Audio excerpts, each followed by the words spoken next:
موضوع صحبت ما در مورد خریداری جهاز مکتبی برای خوانندگان است. تا امروز لباس‌های یگانه مکتبی را ما تا 90% استحصال کردیم.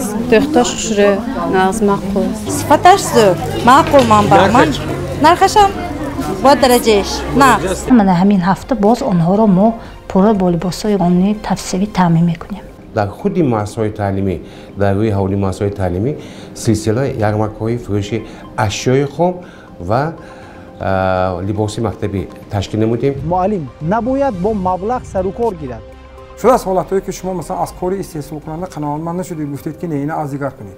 زیاده از 14-15 جماعت با برده آن را فروختیم. پدر و مادران باید برای تامین لباس مؤسسوی و خوانندگان وظیفه‌دار هستند و در برنمودن آن را نیز زیر نظارت قطعی گیرند.